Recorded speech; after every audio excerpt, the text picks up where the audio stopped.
देवहूति अलग बैठी अपने से आसन बिछाकर। करदम जी परीक्षा ही ले रहे थे। महाराज मनु ने कहा मैं अपनी पुत्री का विवाह आपसे करना चाहता।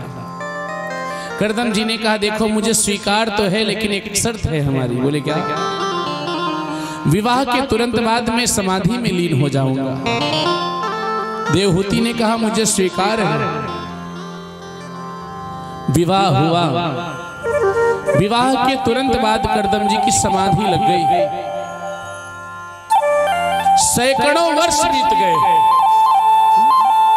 सैकड़ों वर्ष बीत गए।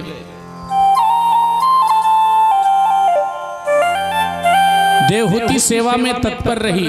उसके कोमल केस जटाओं में बदल गए, एकदम दुर्बल हो गई, लेकिन सेवा करती रही, करती रही, करती रही। मेरी बात का गलत अर्थ ना लगाइएगा।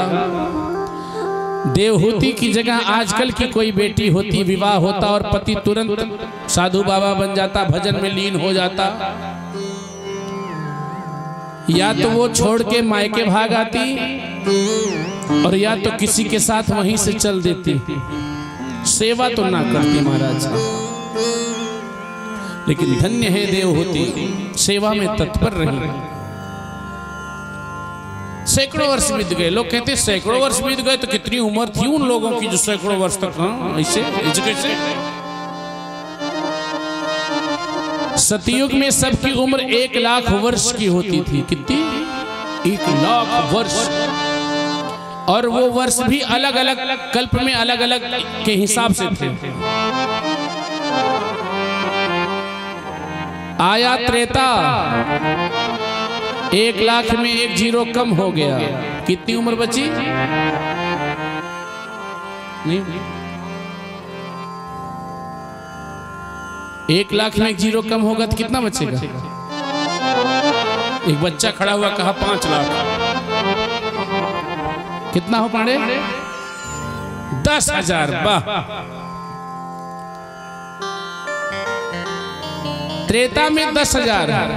द्वापर आया, 1 जीरो और कम हो गया। कितना बचा? 1,000। कलयुग आया तो 1 जीरो और कम हो गया। कितना बचा? 100।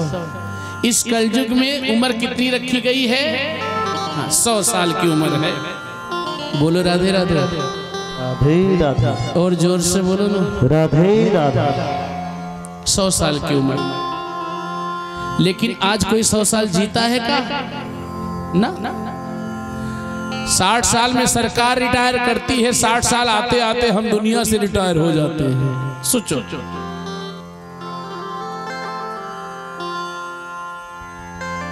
साठ साल उम्र बची। 50 लोग कहते हैं 50-60 साल जीना ही है।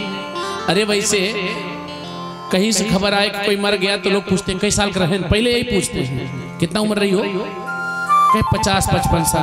हाँ, अब समय हो रहा उनकर जाए के। सीधे सीधे लोग बोलते हैं। ये निश्चित हो गया कि अब 50-60 साल ही जीना है लोगों को।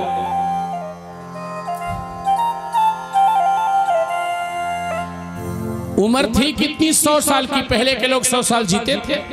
150-150 साल, 200-200 साल तक जीते थे। हमारी दादी 109 साल तक रही। अभी 5-6 साल हुआ लगभग शरीर छूटे उनका। तो पहले के लोग जीते थे। अब क्या है? 50-60 साल की उम्र बची है। संत कहते हैं इसी कलयुग में अंतिम समय में 1 जीरो और कम हो जाएगा। 10 साल। उम्र कितनी होगी? 10 साल की।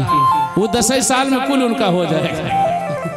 पैदा भी होंगे, विवाह भी होगा, उनके भी बच्चे नाती पोते हैं और 10 साल में ही।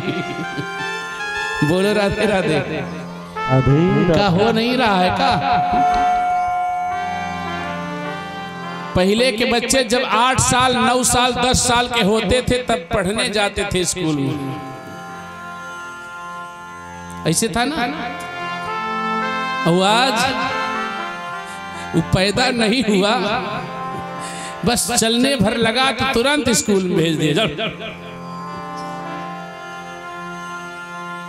भाई सब जान रहे कब उम्र कम हो गई है तो उतनी जल्दी आने वाले दिनों में हमको लग रहा है बच्चे पेट से ही पढ़े पढ़ाए पैदा होंगे।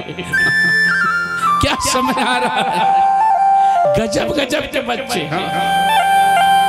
एक बच्चा 7 दिन स्कूल नहीं गया लगातार। उसके मम्मी पापा बाहर रहते थे, दादा दादी थे घर पे। दादाजी पूछे बच्चा स्कूल काहे नहीं जा रहे हो? कहते दादाजी हमारी छुट्टी चल रही। बोले गाड़ी तो आती है स्कूल की और बच्चे गांव के जाते हैं, तू ही नहीं जाता। दादाजी जो सर हमें पढ़ाते हैं ना वो छुट्टी पे हैं आजकल, वो नहीं आ रहे हैं। अच्छा तो ठीक है। 8वें दिन प्रिंसिपल साहब आए पता लगाने कि बच्चा क्यों नहीं आ रहा है। दूर से ही दादाजी देखे तो समझ गए कि बहाना बना के रुका है, स्कूल नहीं जाता है। कहे जाके छुप जा, प्रिंसिपल साहब आ रहे हैं, मैं सब संभाल लूंगा। तो कहा हाथ जोड़ के दादाजी आप छुप जाइए। क्यों? मैं सब संभाल लूंगा दादाजी, प्लीज दादाजी आप छुप जाओ ना। मैं छुप जाऊं? हाँ दादाजी जल्दी करो, देख लेंगे साहब। पर मुझे क्यों छुपा रहा है? बोला दादाजी मैं 13 दिन की छुट्टी लिया हूं, मेरे दादाजी मर गए हैं, मुझे 13 दिन की छुट्टी दो, आप छुप जाओ।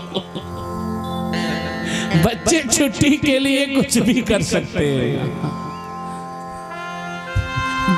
बड़े बड़े लोगों को इतनी अकल नहीं जितनी आजकल के बच्चों को अकल है। बोले राधे राधे राधे राधे। बहुत समय बीतने के बाद करदम जी के नेत्र खुले।